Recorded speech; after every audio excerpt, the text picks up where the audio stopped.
Salam əziz şagirdlər və abituriyentlər. Tabesiz mürəkkəb cümlə ilə bağlı olan videomuzun ardından davam edirik. Deməli, tabesiz mürəkkəb cümlə dedik ki, nəyə deyilir? Bərabər hüquqlu sadə cümlənin birləşməsindən yaranan cümlələrdir bu cümlələr. Yəni, komponentləri bir-biri ilə əlaqələnmir. Məna cəhətdən əlaqə var, amma qrammatik cəhətdən. Aslı deyillər də, belə deyək. Gəlin baxaq. Məsələn, bir cümlə deyim. Maşın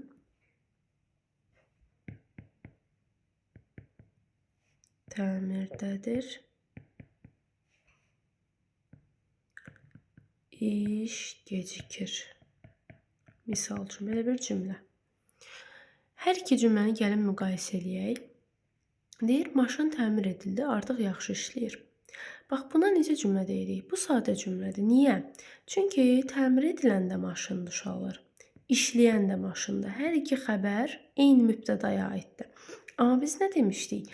Mürəkkəb cümlədə ayrı qrammatik əsaslar olmalıdır. Yəni, mübtəda xəbərlər bir-biri ilə ayrı-ayrılıqda əlaqələnməlidir. Ayrı mübtəda xəbər o şəkildə. Və yaxud məsələn, bir komponentdə mübtəda xəbər varsa, digər komponentin ola bilər mübtədası olmasın. Amma xəbəri o biri komponentlə, əvvəlki komponentlə əlaqələnməməlidir. Gəlin baxaq. Maşın təmirdədir, iş gecikir. Təmirdədir, xəbər nədədir? Nə maşın? Gecikir nəyidir? Nə iş? Görürsünüz, ayrı mübtəda xəbərlər bir-biri ilə əlaqələnmir. Buna deyəcəm mürəkkəb cümlə. Özdə necə mürəkkəb? Tabesiz. Tərəflərdən biri aslı deyil. Mən bunu uşaqlara necə öyrədirəm? Amma məsələn, deyirəm ki, uşaqlar, maşın təmirdədir. Burada vergülü silərəm, misal üçün. Vergül yerinə burada nöqtə də qoya bilərəm, düz deyil. Nöqtə qoyaram və iş sözü böyük hərflə başlar. Yəni, ayrı bir cümlə kimi verə bilərəm də. Deməli, bunları parçalaya bilərəm də. Qrammatik bunların bağı yoxdur. Amma uşaqlar, mən bunu bu şəkildə deyək ki, verməyi tərcih edirəm. Belə seçirəm və olur tabes mürəkkəb cümlə. Tabeli mürəkkəb cümlələrdə bunu edə bilmərik uşaqlar. Tabeldə qrammatik cəhətdən də bir-birinin asılı olur. İndi baxaq. Bu artıq oldu bizim tabesiz mürəkkəb cümləmiz. Məsələn, başqa bir nümunə də verək. Misal üçün belə bir nümunə verək. Tutaq ki, deyirəm gəldiniz. Vaqif isə gəlmədi. Belə bir cümlə. Və yaxud mən görürəm,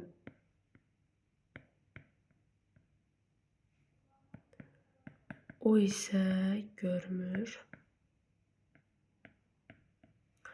Və yaxud bu tipdə yazmaq olar. Məsələn,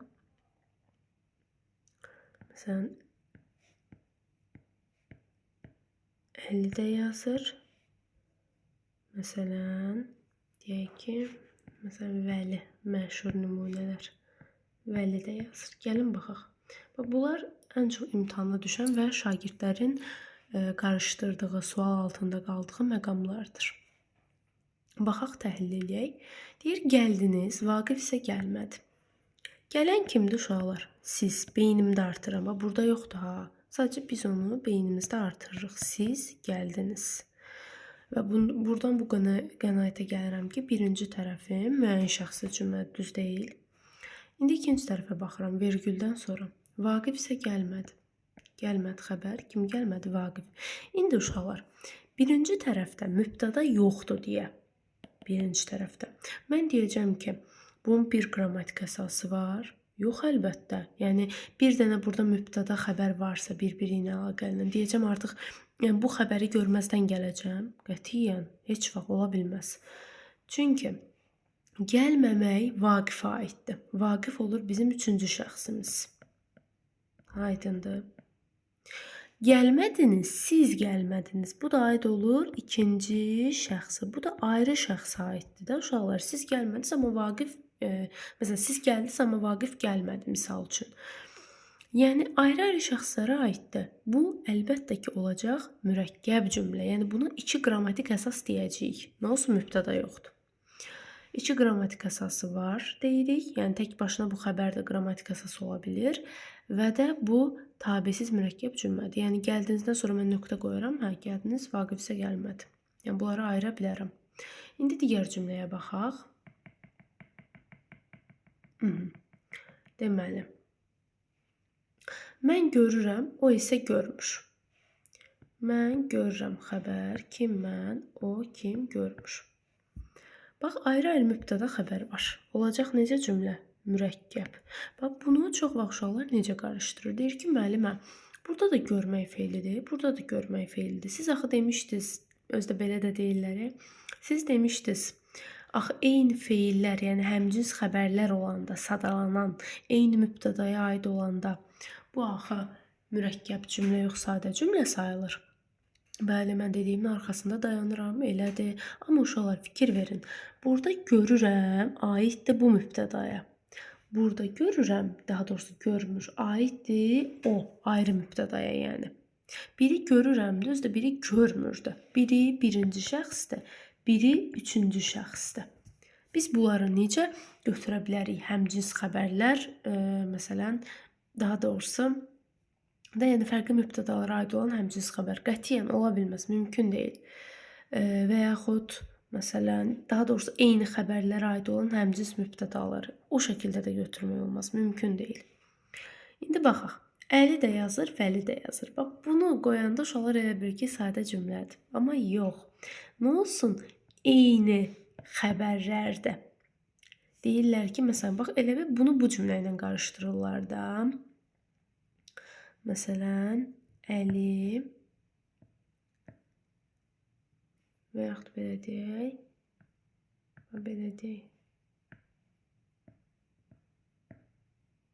Ayşən yazırlar. Uşaqlar bunu bu tip cümlə ilə səhv salırlar ki, ikisində də yazmaq, yəni həm Əliyə aiddir, həm Ayşənə aiddir. Digər cümlədə də elə düşünürlər ki, yazmaq Əliyə də aiddir, Vəliyə də aiddir. Buna aid olan bu yazmaqdır, uşaqlar, buna aid olan bu yazmaqdır. Mən bu tip cümləni götürüb sadə cümlə deyə bilmərəm. Sadə deyərsiniz, böyük səhv olar. Bax, sizin o bir söz var, deyir yumuşaq qarnınızı bilirlər, zəif nöqtənizi oradan vururlar sizə, amma qətiyyən burada yazmaq Əliyə aiddir, burada yazmaq Vəliyə aiddir. Bu olur tabesiz mürəkkəb cümlə. Deməli. İndi keçək uşaqlar bunların məna əlaqələrinə. Tabesiz mürəkkəb cümlədə, ümumiyyətlə cümlələrdə hansı əlaqələr olur? Zaman, ardıcıllıq,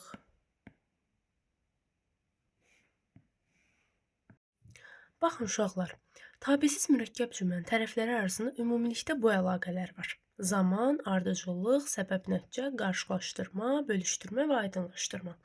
İndi bunları bir-birindən necə fərqləndirəcəyik? Gəlin onlara baxaq. Birinci başlayıram zaman əlaqəsindən, bura qeyd edeyim. Burada nümunələr vermişəm. Bu nümunələrin zaman əlaqəsində olmasını sizə izah edəcəm. Nəyə əsasən deyirik zaman əlaqəsi? Bunu aydınlaşdıracağıq. Uşaqlar, ona görə zaman əlaqəsi deyirik ki, bu əlaqəli mürəkkəb cümlələrdə hadisələr eyni vaxtda baş verir.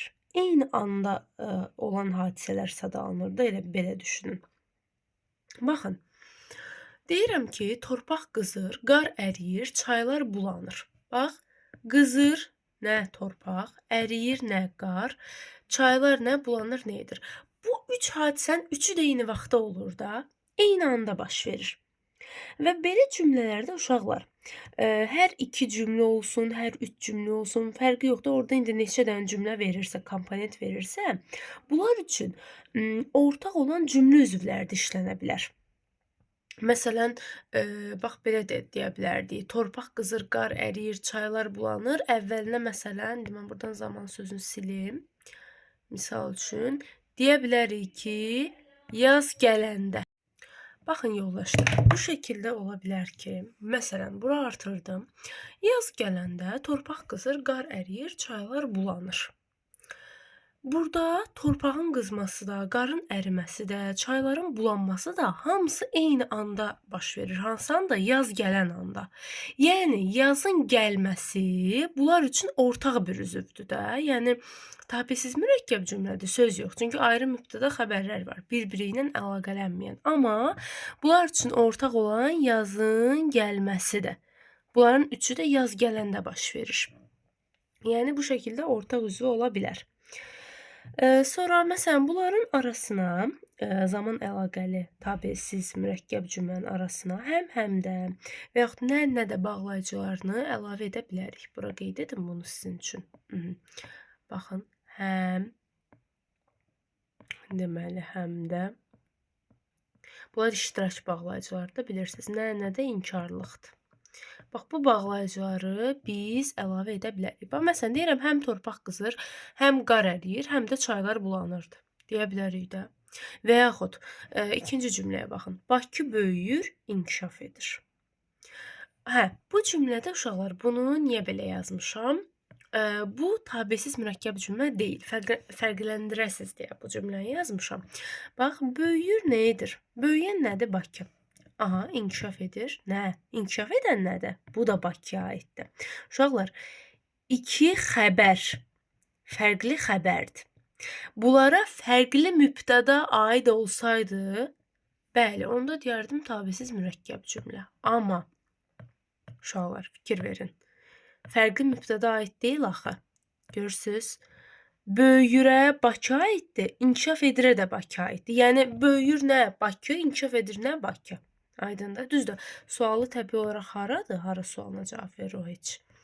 Sadəcə olaraq onu deyirəm ki, iki xəbər də eyni mübtədaya aiddir. Yəni, burada həmcins xəbərlər var da. Buna deyəcəm sadə cümlə. Yəni, mürəkkəb cümlə olma qaydasını pozur. Mürəkkəb cümlədə, məsələn, Bakı böyüyür, məsələn, və yaxud desəydim, məsələn, nə deyərik? Quba inkişaf edir, misal üçün. Belə desəydim olardı tabisiz mürəkkəb cümlə. Amma belə demədiyimə görə, bu inkişaf etmək də, böyümək də Bakıya aid olduğuna görə biz buna deyəcəyik sadə cümlə. Aha. Yəni, burada əlavə eləyə bilərsə, Bakı həm böyüyür, həm inkişaf edir. Yəni, həm-həmdəni əlavə edib, özünüzü çaşdırmayın ki, bunu əlavə etdimsə, tabisiz mürəkkəb cümlə zaman əlaqəsi. Yox. Siz bir o feillərə, o xəbərlərə baxın, görün, eyni mübtədaya aiddirmi? Bax, burada diqqətli olun. Sonra, ağanın nə nitqi qurudu, nə də dil ağzı bağlandı. Çox maraqlı bir cümlədir. Sintaktik təhlili maraqlı olduğuna görə bu nümunəni yazdım əslində. Məsələn, baxın, nitqi qurumaq uşaqlar frazemdir. Bunu yadda saxlayın. Frazemləri biz bilirsiniz ki, parçalamırıq da frazoloji birləşmələri. Dildə hazır olan ifadələrdir. Nitqi qurmağı parçalamayacağam. Ağanın da uşaqların ın-inunun yəlik aldı. Yəliklə mənsubiyyət bilirsiniz ki, parçalamır. Bu üçüncü növ olurdu, ağanın nitqi. Və bunu da parçalamayacağıma görə ağanın nitqi qurudunu mən bir yerdə nə götürürəm? Xəbər. Yəni, burada nə bağlayıcıdır? Yəni, bağlayıcı cümlə üzvü olmur əslində. Amma ortada gəlib deyə biz yəni avtomatik bunun altından da xətt çəkməli olduruq. Nədə dil ağzı bağlandı? Artıq burada nədəni təhlil eləməyəcəyik. Dil ağzı bağlanmağı da bir yerdə götürəcəyik. Bunlar ikisi də frazemdir, frazoloji birləşmədir. Və görürsünüz, ağanın nə nitqi qurudu, bu ayrı bir xəbər. Nə də dil ağzı bağlandı, bu da ayrı bir xəbər. Hər iki tərəf özdə şəxsiz cümlələrlə əhatə olunur. Bu da şəxssizdir. Çünki bura hər ikisinə uşaqlar mübtəda qoya bilmirik ona görə. Yəni, burada deyərsiniz ki, nitqi quruyan da ağadır, dil ağzı bağlanan da ağadır. Belə düşünə bilərsiniz. Onu o vaxt da düşünərdik ki, uşaqlar. Ağa orada mübtəda olardı. Deyərdiniz ki, ikisi də ağaya aiddir. Ağa burada mübtəda deyil. Ağanın nitqi qurudu xəbər, dil ağzı bağlandı xəbər. Bunun ikisini də hansı eyni mübtədaya aid edirsiniz? Heç birinə. Ona görə bu olur tabesiz mürəkkəb cümlə və eyni zamanda baş verir. Ağanın nə nitqi qurudu, nə də dil ağzı bağlandı. Yəni, eyni vaxtda baş verən hadisədir. Sonra gəlirik uşaqlar ardıcıllıq əlaqəsinə. Bir də bir şey daha deyim. Zaman əlaqəsində uşaqlar. bir önəmli məqam da var ki, zaman əlaqəsinin digərlərindən fərqi odur ki, digər məna əlaqələrindən burdakı komponentlərin yerini dəyişə bilirik. Bax, məsələn, bu cümləyə baxın. Deyir ki, torpaq qızır, qar əriyir, çaylar bulanır. Bax, yerini dəyişə bilərəm. Qar əriyir, torpaq qızır, çaylar bulanır. Və yaxud çaylar bulanır, qar əriyir, torpaq qızır. Yerini dəyişə bilirəm. Bax, önəmli punktlardan biri budur. Və bu da gördüyünüz kimi həm bağlayıcılı ola bilər, həm bağlayıcısız. Məsələn, birinci punktda nədir? Bağlayıcısızdır. Torpaq qızır, qar əriyir, çaylar bulanır. Yəni intonasiya iləndir. Amma baxın, ağanın nə nitqi qurudu, nə də dil ağzı bağlandı. Burada bağlayıcı iləndir. Hansı bağlayıcı? İnkarlıq bağlayıcısı. Burada yəni zaman əlaqəli tabes mürəkkəb cümlədə ən çox işlənir inkarlıq, bir də iştirak bağlayıcıları. Yəni həm də bir də nədir? Ən çox işlənən bunlardır. İndi keçə bilərik ardıcıllıq əlaqəsinə. Uşaqlar, ardıcıllıq nəyə deyilir? Adından məlumdur da. Yəni burada hadisələr necə baş verər? Ardıcıl baş verər. Biri bitir, sonra digəri başlayır. Məsələn, deyir ki, hökmdar içəri girdi, saraydakılar təzim etdi. Girdi kim hökmdar, təzim etdi, bir yerdə gedir bilirsiniz. Kim? Saraydakılar. Ümumiyyətlə uşaqlar, hadisə ola bilər ardıcıl baş versin. Siz mütləq birinci cümləni təhlil edin. Çünki sadə cümlədə verə bilər sizə. Sadə cümlə verər və deyərsən ki, burada ardıcıl baş verir, tabes mürəkkəb cümlə götürüm. Xeyr, qətiyyən olmaz belə. Məsələn, bax, belə deyər ki, misal üçün belə bir cümlə verər, çaşdırar sizi. Məsələn, müəllim, bax, bir dəqiqə, müəllim qapını açdı və içəri girdi. Baxın, içəri girdi, xəttim biraz pis oldu, üzürlü sayın. Deməli, bana nəyə fikir verin? Aha, normalda məsələn deyirik ki, qapı açıldı və müəllim içəri girdi. Bu tabes mürəkkəb cümlə olardı və ardıcıllıq əlaqəsi. Əvvəl qapı açılmalıdır, sonra müəllim içəri girməlidir, düz deyil. Bax, burada da eyni məzmun var. Amma bu, mənim əzizlərim, bu tabesiz mürəkkəb cümlə deyil. Bu sadə cümlədir. Deyin, niyə? Sadə cümlədə biz nə keçmişik? Əgər həmcins xəbərlər eyni mübtədaya aid olarsa, buna biz sadə cümlə deyirik. Çünki hər xəbərin ayrı mübtədası olmalıdır. Baxın, müəllim qapını açdı. Açdı, nə etdi? Kim açdı? Müəllim və içəri girdi. Uşaqlar, içəri girən kimdir? Yenə müəllim. Girmək də, açmaq da müəllimə aiddir. Ona görə bu olur sadə cümlə. Müəllim qapını açdı və məsələn desəm direktor içəri girdi. Bura və yaxud o artırıram. O içəri girdi.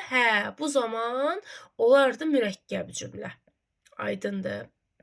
O zaman olardı. Amma olmadığına görə biz artıq mürəkkəb deməyəcəyik, sadə cümlə deyəcəyik. Bu məqamlarda diqqətli olun. Sizi bu formalarda çaşdıra bilərlər. Bir bu. Sonra, məsələn, digər cümləyə baxaq. İşlər bitdi, yeni vəzifələrin icrasına başladıq. Deməli, bitdi, nə etdi? Nə bitdi? İşlər. Deməli, başladıq, nə etdik? Vəzifələrin icrasına. Nəyə? Bu olur tamamlıq. Necə vəzifələrin? Yeni vəzifələrin. Bax, belə bir məsələdir. Və bunu necə biz tapırıq adətən? Birinci cümləyə adətən əvvəl sözünü artırırıq. İkinci cümləyə də, yəni o biri cümlələrə də birazdan sonra bu tip sözləri biz əlavə edirik. Məsələn, deyirəm, əvvəl işlər bitdi, belə artırıram. Sonra, məsələn, yeni vəzifələrin icrasına başladıq. Deməli, ardıcıllıq var da burada, düz deyil. Və yaxud əvvəl, məsələn, hökmdar içəri girdi, sonra saraydakılar buna təzim elədilər. Bax, belə artırmaq olur və bu da eyni ilə həm bağlayıcılı, həm də bağlayıcısız ola bilir. Bağlayıcısız olanları gördünüz, bunlar zaten bağlayıcısız versiya idi. Bağlayıcılı olan da, məsələn, belə birini deyərik. Misal üçün buraya yazım. Tutaq ki, nə yaza bilərik? Məsələn, yazaq ki, işıqlar söndü. və pərdələr açıldı, misal üçün. Ya da açıldı yazmayaq. Açılmağa başladı. Aha. Bu artıq teatrdan söhbət gedir də. Bax, işıq söndü və pərdələr açılmağa başladı. Burada ardıcıllıq var da uşaqlar. Və burada bu ardıcıllıq və bağlayıcısı, belə deyim də, və bağlayıcısı hesabına bağlanır. Yəni, bu əlaqə və hesabına qurulur. Ona görə deyirik ki, bağlayıcılı tabesiz mürəkkəb cümlədir. Yəni, bağlayıcı varsa deyəcəyik bağlayıcılı, yoxdursa intonasiya ilə bağlayıcısız deyəcəyik. Deməli, burada da əvvəl deyirik işıqlar söndü, sonra sonra başımızda artırıq və olmadığı halda. Və varsa ehtiyac yoxdur. Pərdələr açılmağa başladı. Yəni, burada uşaqlar pərdələrin açılmağa başlamasına səbəb deyil işığın sönməyi. Bu pərdə zaten açılacaqmış, amma ardıcıllıq var da. Hər yerin bir ardıcılığı var. Əvvəl işığı söndürürlər, sonra pərdən açılır. Yəni, işığı söndürmədən də aça bilərlər, amma effekti olmaz. Başa düşdünüz? Yəni, buradakı səbəb nəticə deyil. Buradakı sadəcə ardıcıllıqdır. Tipik ardıcıllıq. Amma uşaqlar, səbəb nəticə nədir? Burada da adından məlum olduğu kimi hadisələrdən, tərkib hissələrdən biri səbəbi, digəri nəticəni bildirir. Bax, deyirəm, ayağı sürüşdü, yerə yıxıldı, telefon yerə düşdü. Sürüşdü, nə ayağı, yıxıldı, nə etdi, hara yerə, yerə düşdü, deməli, düşdü, nə etdi, hara yerə, düşdü, nə etdi, bu xəbərdə, burada səhvlik oldu, bir dəqiqə.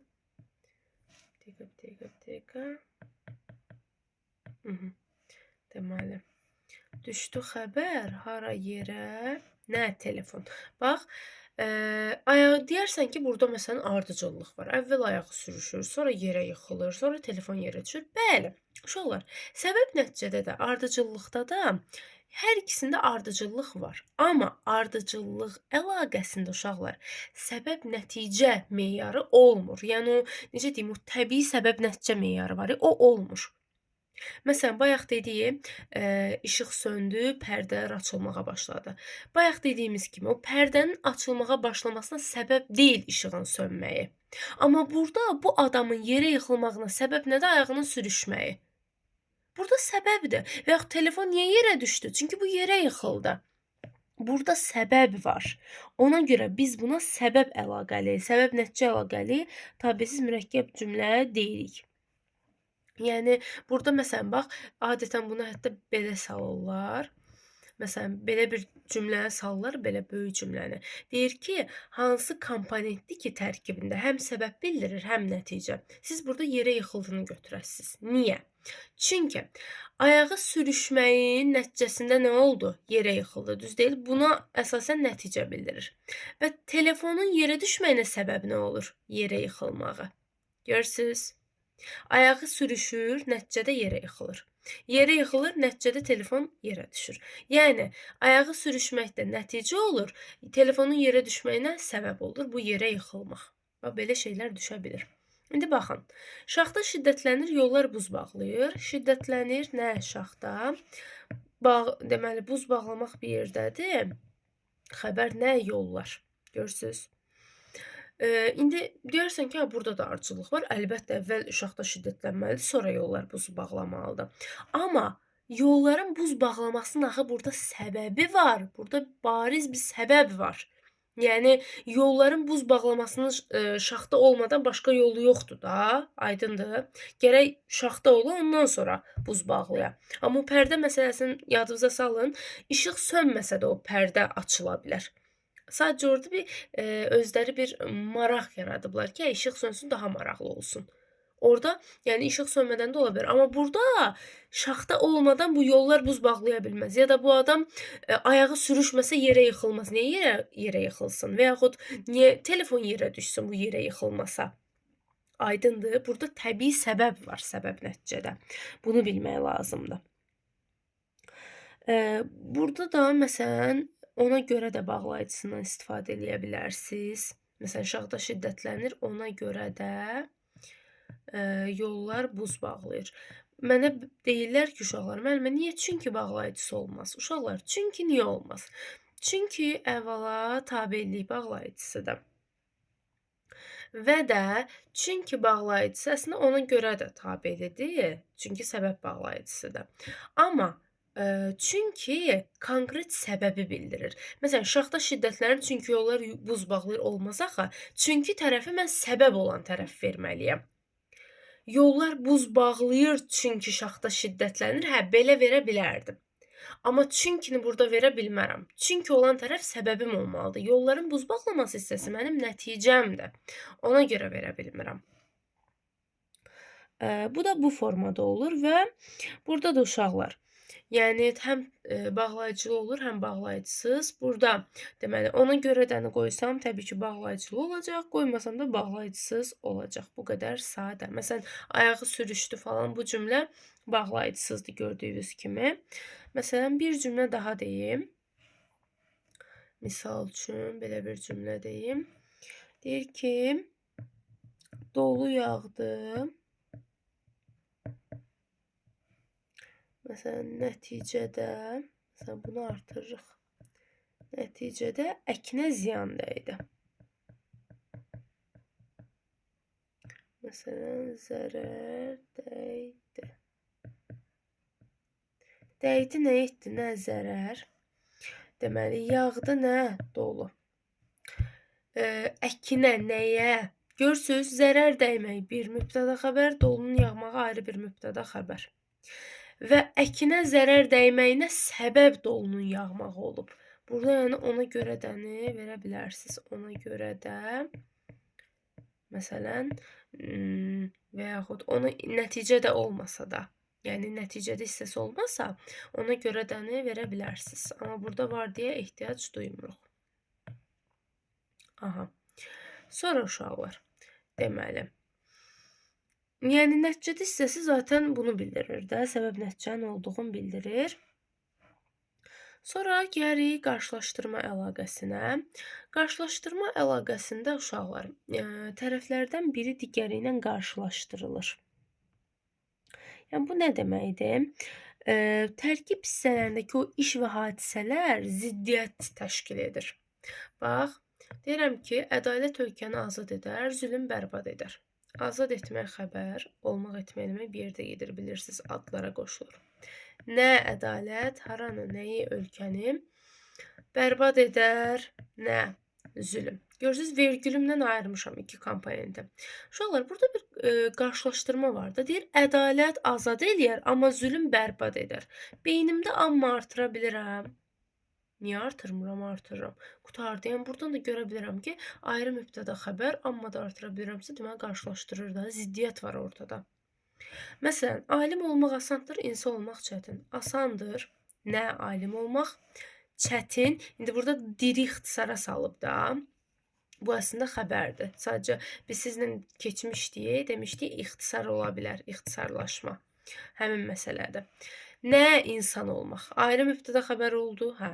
Və ziddiyyət var. Deyir, biri asandır, biri çətin.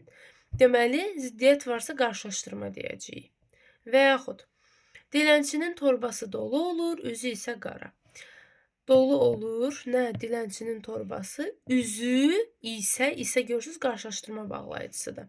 Qara. Yəni, burada olur ixtisara düşüb eyni ilə. Yəni, üzü də qara olur, onu demək istəyir. Görürsünüz, qarşılaşdırılır. Buna deyirik qarşılaşdırma əlaqəsi. Yəni, bu da çətin bir məsələ deyil. Rahat tapa bilərsiniz. Həm bağlayıcılı olur, həm bağlayıcısız olur. Məsələn, bir nümunə deyim sizə. İndi baxın bu cümlələrə. Deyir, Nailə çox yazdı, Rəcəb isə baxmadı. Yazdı, kim Nailə, nə qədər çox. Baxmadı, nə etmədi, kim Rəcəb. Uşaqlar, bax, bu bağlayıcılı qarşılaşdırma, bu da, üzr istəyirəm, tabesiz mürəkkəb cümlədir. Çünki, bax, Nailə yazır, amma Rəcəb ona baxmır. Görürsünüz, hissələr bir-birindən qarşılaşdırılır. Tabeli deyil bu təbii olaraq, tabesiz mürəkkəb cümlədir. Çünki tabeli olsaydı, qrammatik cəhətdən asıllıq olardı. Tabeli də bax belə olur. Məsələn, sasə, dadə hissəsindən istifadə olunur. Məsələn, deyərdim ki, bax, tabeli olsaydı qarşılaşdırma budaq cümləsi.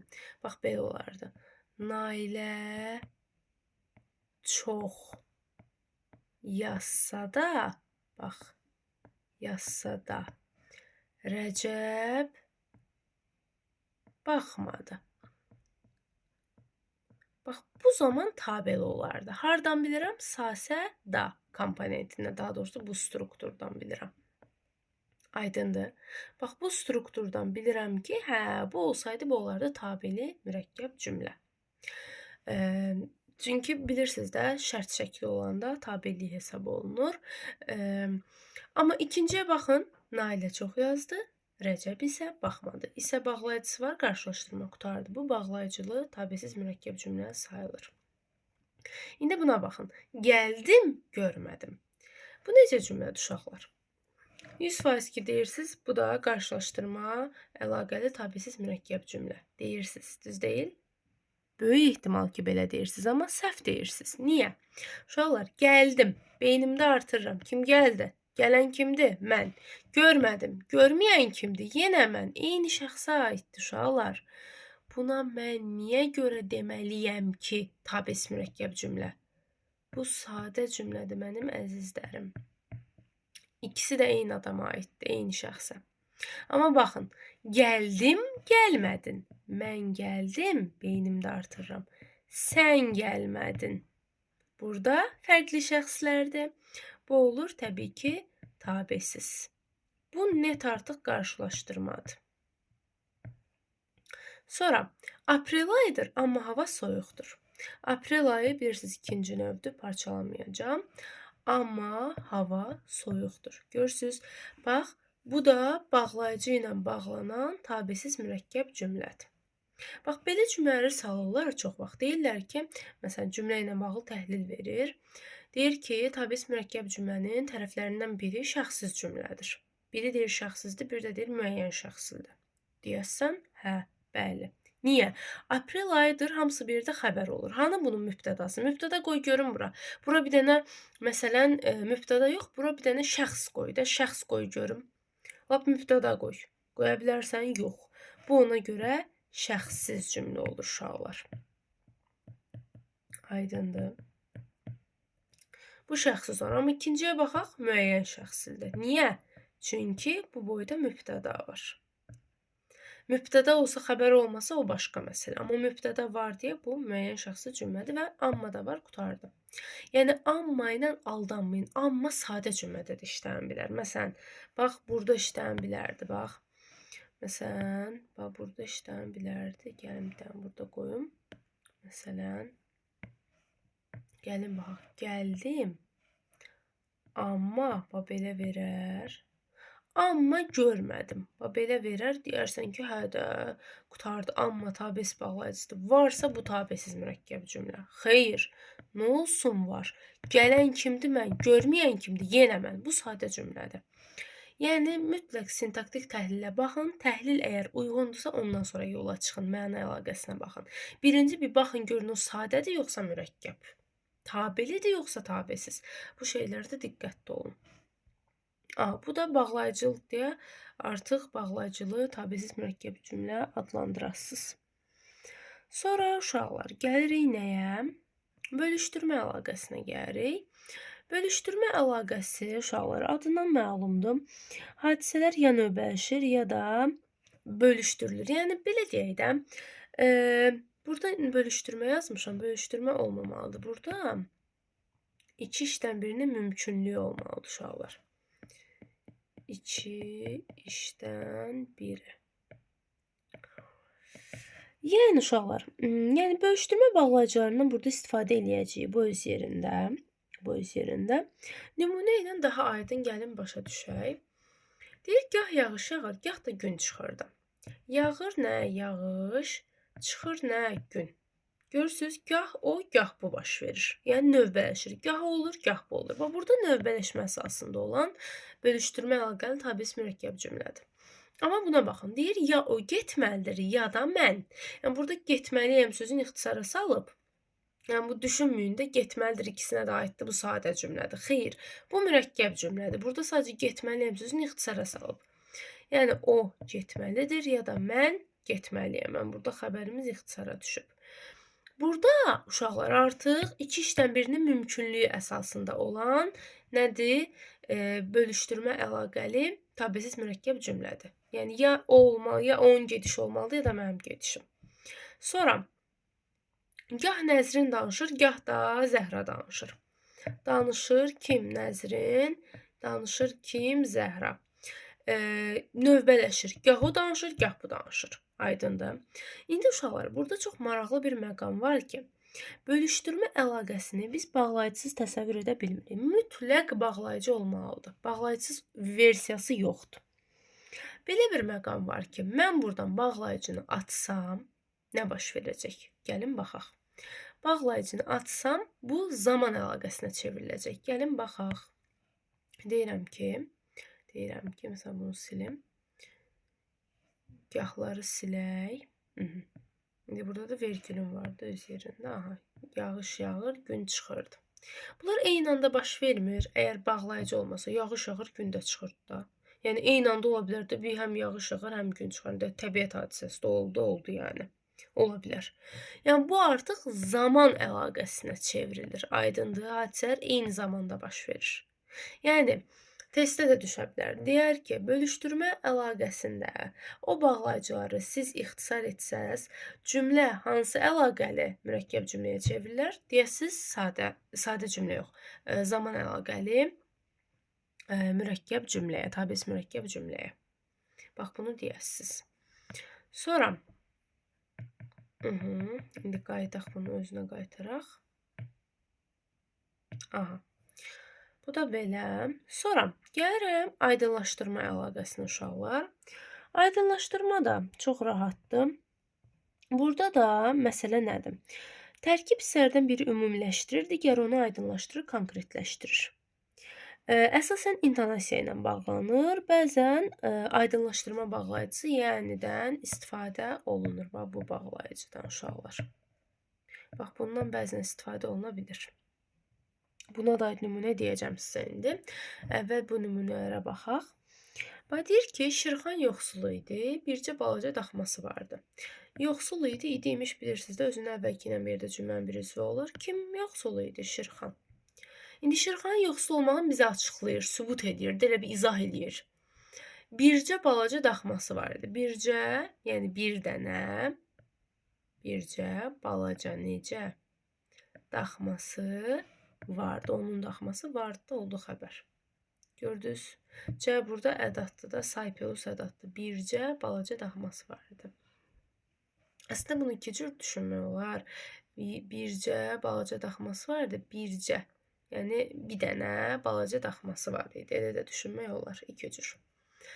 Yəni həm saypilus ədat, həm də bütövlükdə məhdudlaşdırıcı ədat kimi. Nəysə, mübtəda xəbərimi gördüm. Mübtəda xəbərimi burada da gördüm. Həm birincidə, həm ikincidə gördüm. Aha, deyirəm mürəkkəb cümlə. Amma necə aydınlaşdırma əlaqəli? Çünki ikinci tərəf birincini aydınlaşdırır.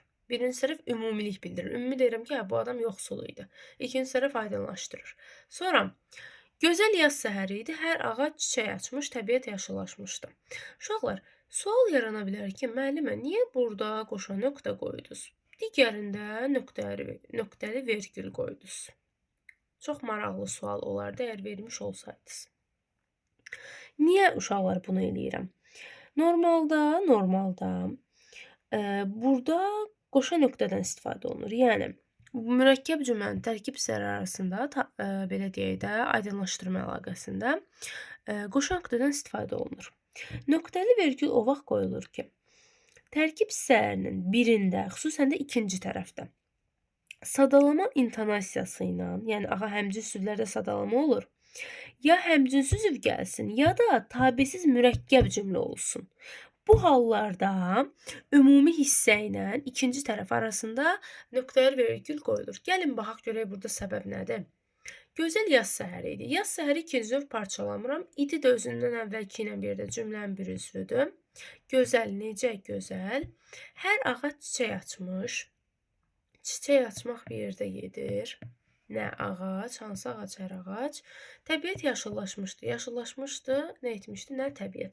Bax, burada nəyə görə qoyuram nöqtəli vergülü? Çünki ikinci tərəfdə tabisiz mürəkkəb cümlə gəlir. Bunun özü ilə mürəkkəb cümlədə hər ağac çiçək açmış, təbiət yaşıllaşmışdı. Bunun ikisini bir götürsəm, uşaqlar, baba, bunun ikisini bir götürsəm, bax, bundan o tərəfə götürsəm, bunlar elə tabis mürəkkəb cümlədir. Çünki hər ağac çiçək açmış ayrı mübtəda xəbər, təbiət yaşıllaşmış ayrı mübtəda xəbər. Və birinci hissəndə nə edirəm? Birinci hissə bunları ümumiləşdirir. Gözəl yaz səhəri idi. Və ona görə qoşa nöqtəni yox, burada nöqtəli vergülü qoyacağam. Bax, bu məqamlarda maksimum dərəcədə diqqətli olun. Burada yəni bağlayıcısından olan versiyasına da aid bir nümunə deyim.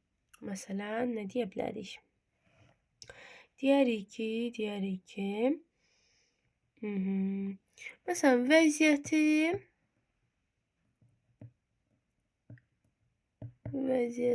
belə deyək, pisləşirdi.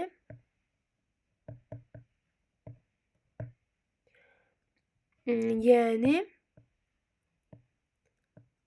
hərarəti artırdı.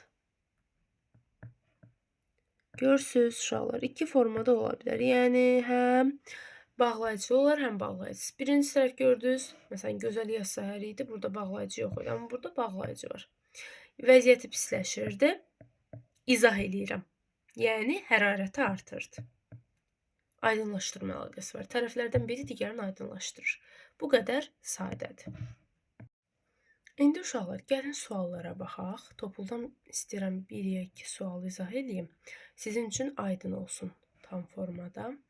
Deməli, deyir ki, 28-ci suala baxaq. Tabis mürəkkəb cümlələrdən biri tərkib hissələri arasındakı məna baxımından digərlərindən fərqlənir. Bunu böyüdüm. Baxın, deyir müharibə başlanmış, kişilərin çoxu cəbhəyə yollanmışdı. Uşaqlar, əvvəl müharibə başlayır, sonra kişilərin çoxu cəbhəyə yollanır. Burada bir ardıcıllıq var, sizlə razıyam. Amma bir şeydə diqqətli olaq ki, bu kişilərin çoxunun cəbhəyə yollanmasına səbəb deyil müharibə. Səbəbdir də, düzdür, ardıcıllıq var, amma səbəb də axı. Səbəb olmasa, daha doğrusu birinci tərəf səbəb bildirir. Yəni, əgər müharibə başlamasa, bunlar niyə getsinlər cəbhəyə? Səbəbi var. İndi buna baxın. Müəllim yeni dərs izah edir, şagirdlər diqqətlə qulaq asırdılar. Bu zaman əlaqəlidir. Niyə uşaqlar? Çünki zaman əlaqəsində eyni zamanda sözünü artıra bilirdik. Və yaxud biz tərəflərin yerini dəyişə bilirik. Məsələn, şagirdlər diqqətlə qulaq asır, müəllim yeni dərs izah edir. Ola bilər də yerini dəyişə bilərik. Bu olur zaman. Sonra yaz gələndə çəmənlər yaşıllaşır, ağaclar çiçəkləyir. Bax, bayaq mən sizə izah eləmişdim.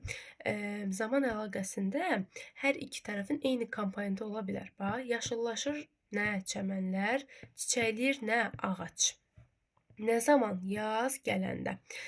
Çəmənlərin yaşıllaşması, ağacların çiçəkləməsi eyni anda baş verir. Hər ikisi yaz gələndə olur. Yəni, eyni zaman məsələsi var da. Eyni zamanda olduğunu göstərir bu da. Deməli, bu da zaman sayılır. Sonra, nə İmran dillənir, nə də Nərgiz onu içəri dəvət edirdi. Dillənir kim? İmran. Dəvət edir kim? Nərgiz. Mən sizə bayaq nə dedim? Dedim ki, zaman əlaqəsində həm-həmdə bağlayıcısı. Həm-həmdə, yəni iştirak. Bir də nə də bağlayıcısı işlənə bilir. Gördünüzmü burada? Və mübtəda xəbəri ayrıdır. Bəli, bu da olacaq zaman. Sonra, ananın ürəyi döyündü, əlləri əsdi, əhval dəyişildi. Döyündü nə? Ananın ürəyi, əsdi nə? Ananın əlləri, yəni. Dəyişildi nə? Əhvalı. Bunlar eyni anda oldu da. Məsələn, ananın əhvalı dəyişdi, əlləri əsdi, ürəyi döyündü. Ya da ananın əlləri əsdi, ürəyi döyündü, əhvalı dəyişdi. Belə yerini dəyişə bilərsiniz. Bu da zamandır. Fərqlənən deməli hansı oldu? A variantı. Çünki səbəb bildirir. Baxaq 24-cü suala. Deyir, hansı atalar sözü fikrin qarşılaşdırıldığı tabisiz mürəkkəb cümlədən ibarətdir. Baxaq. Deyir ki, dişin ağrıyır, çək qutar. Uşaqlar, tabeli mürəkkəb cümlə keçmişik də sizlə bilirsiniz. Tabeli mürəkkəb cümlələrdə demişik ki, bəzən intonasiya ilə də bağlana bilər. Sadəcə biz onun bəzi priyomları var idi ki, artırırdıq beynimizdə, tapırdıq. Bax, dişin ağrıyır. Nə deyə bilərsən? Dişin ağrıyırsa, çək qutar. Biz də harda demişəm, sa-səy görürsüz ya da artıra bilirsiniz. Bu tabeliyə aiddir. Aydındır. Tabeli olduğunu bilin. Əgəri də artıra bilərəm. Əgər dişin ağrıyır, vergül çək qutar. Bu olur, deməli, şərt budaq cümləsi. Yəni, tabelidir bu. Getdi. Sizdən nə istəyir? Tabesi istəyir. Sonra, deməli, dəyirman bildiyini edər, çax-çax baş ağrıdar. Bax, gəlin təhlil edək. Deməli, edər nə edər? Nə dəyirman? Burada uşaqlar bildiyini edər bir yerdə götürməyəcəyik. Burada etmə, yəni yerinə yetirər anlamındadır. Bilirsiniz ki, əgər yerinə yetirmək mənasını ifadə edəndə, fərqli məna verəndə müstəqil feil olur, olmaq, etmək, eləmək. Bildiyini nəyi? Baş ağrıdar, deməli, daha doğrusu ağrıdar, nəyi başı, nə çax-çax. Görürsünüz, burada ayrı mübtəda xəbəri var və burada bir ziddiyyət var. Dəyirman bildiyini edər, çax-çax baş ağrıdır. Beynimdə məsələn, bura isə bağlayıcısını artıra bilərəm.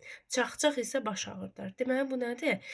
Ziddiyyət var. Bu tabesizdir. Qarşılaşdırma, tabesiz mürəkkəb cümlə. İndi buna baxın. Yel əsdi, qoz töküldü. Burada qarşılaşdırmır axı. Yel əsir, nəticədə qoz tökülür. Qoz niyə durduq yerə tökülsün? Yel əsirdə səbəb var burada. Səbəb nəticə əlaqəsi. Nə tökərsən aşına, o da çıxar qaşığına. Uşaqlar, nəyi tökərsən, bax, nədir bu nə? Bağlayıcı söz. Olur tabeli mürəkkəb cümlə. Bu mübtəda budaq cümləsi sayılır da. O da burada qarşılıq bildirən sözdür. Sonra, su ki qaba girdi, oldu içməli. Yəni, oldu içməli, içməli oldu demək istəyir. Qaba girən nədir? Su. İçməli olan nədir? Yenə su. Nə olur? Sadə cümlə. Bax, bu qədər sadədir uşaqlar. Yenə nəsə bir sualınız, probleminiz yaranarsa, mütləq ki, rəy bölməsində qeyd edin. Mən sizə geri dönüş edəcəm. Hələlik tabesi mürəkkəb cümlələrdən bu qədər. Burada videonu tamamlayıram. Nəsə sualınız olsa mütləq ki, gözləyəcəm. Allah'a əmanət olun. Sağ olun.